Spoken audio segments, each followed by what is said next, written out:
자, 같이 한번 또 문제 풀어보도록 하겠습니다. 온라인 구매 주요 약관이 나와 있고요.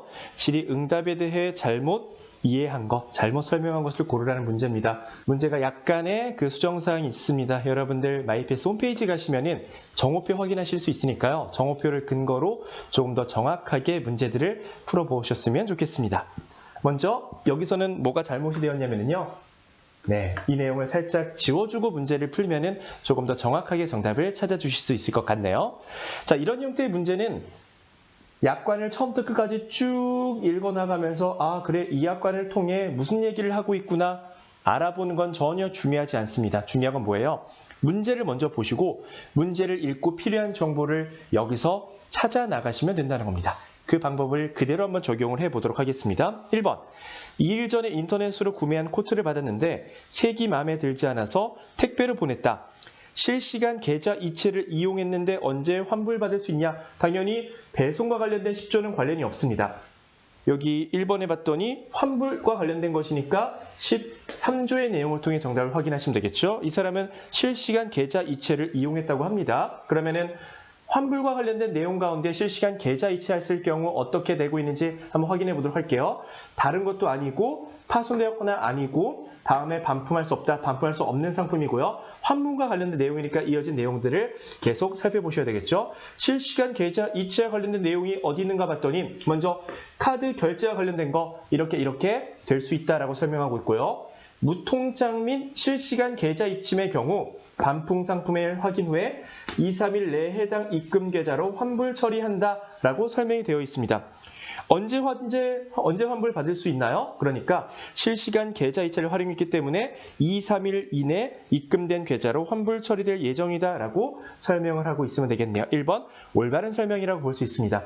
물론 여기서도 주말 공휴일은 제외라고 했으니까요. 여러분들 실제 문제를 푸실 때는 이것도 그냥 체크하시고 원래대로라면은 주말 공휴일은 제외가 된다라고 1번 선택지 넣어주면 더 좋긴 하지만 이 문제에선 여러분들이 기본적으로 이 정보를 내가 얼마나 빠른 속도로 찾아가느냐 거기에 주안점을 맞추셔서 공부해 주시면 좋겠습니다. 물론 주말 공휴일은 제외가 된다는 거 여기 써주면 더 좋긴 할 것 같죠? 2번 보겠습니다.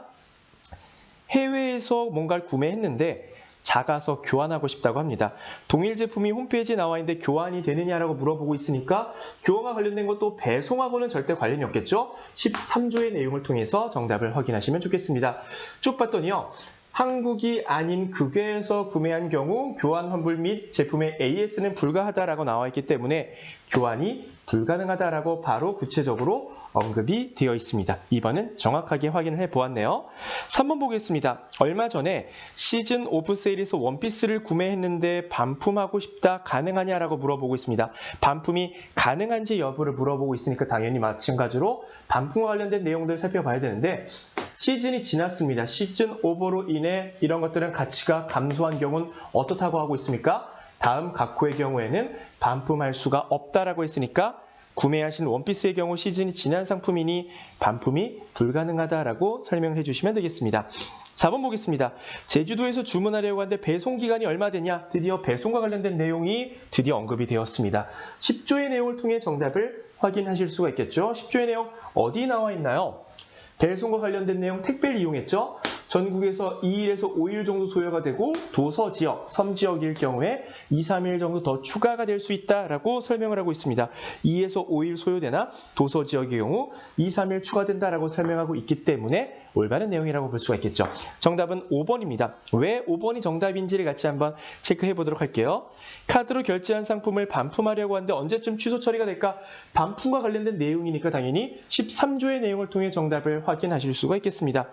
반품 언제 취소됐냐? 카드 결제하고 있다고 했으니까 카드 결제 5번 항 내용 살펴보시면 되겠죠? 카드 결제 후 반품의 경우 반품일로부터 즉시 카드 결제 취소는 즉시 접수가 돼. 하지만 카드사 사정에 따라 취소 처리 기간이 이 정도 소요가 될 수 있다까지 올바른 설명이긴 합니다. 하지만 5번이 잘못된 이유는 뭐냐면요. 예외사항을 언급하지 않았기 때문입니다. 단 주말과 공휴일은 제외가 된다는 정보를 전달하지 않았다는 거예요. 요거를 전달하지 않은 게 뭔 차이가 있느냐? 주말과 공휴일이 끼게 되면은 시간이 더 늘어날 수 있다는 얘기예요. 예를 들면은 취소 처리 기간이 맥스 10일이라고 했는데 주말하고 공휴일 계속 겹쳤어요. 설날 이런 거 겹쳤습니다. 그러면요. 10일 실제 취소한 것보다 더 늘어날 수도 있다는 겁니다. 그럴 경우에 항의할 수 있겠죠. 그렇기 때문에 이런 경우에는 반드시 예외사항까지 구체적으로 언급해 줄 필요가 있습니다. 실제 문제에서도요. 워낙 실용문이니까 지문을 읽고 맞냐 틀리냐 찾는 건 어렵지 않잖아요. 함정을 어디서 놓냐면요. 예외사항을 가지고 함정을 놓는 경우가 상당히 빈번합니다. 그러니까 정확하게 여러분들이 맞는지를 확인해 줄 필요가 있다는 거예요. 제가 어떤 문제를 봤더니 표를 주고요. 뭘 사면은 뭐 서비스로 뭘 주겠다라고 구체적으로 정보가 언급이 되어 있더라고요. 근데 예외사항으로 단 현금으로 구매했을 때만 가능하다라고 써 있었습니다. 선택지에서 뭐 사면은 뭐 준대 맞을까요? 틀릴까요? 일부는 맞죠. 주긴 하니까. 단 현금으로 구매했을 때만 준다는 표현이 있기 때문에 이 표현은 잘못되었다고 볼 수 있는 것입니다. 앞으로 NCS 문제를 푸실 때, 특히 의사소통 능력 문제를 푸실 때는요. 정답률과 오답률, 정답률을 조금 낮추고 문제를 어렵게 출제하기 위해서 예외사항을 끝이나 이런 데 살짝 멀리 숨겨놓습니다. 그래서 그거를 알고 있느냐, 정확하게 파악했느냐를 따라 정답과 오답을 가르는 경우가 상당히 많으니까요. 여러분들이 정확하게 예외사항까지 확인하셔서 문제를 풀어볼 필요가 있을 것입니다. 이 문제 좋은 문제니까요. 대표 예제 문제를 가장 잘 반영한 문제라고 볼 수 있습니다. 1, 2, 3, 4, 5번 어떻게 정답을 찾아 나갈까 추리하는 것도 중요하고 예외사항이 있는가 없는가에 따라 정답과 오답이 가린다는 사실까지 정리할 수 있었던 문제였습니다.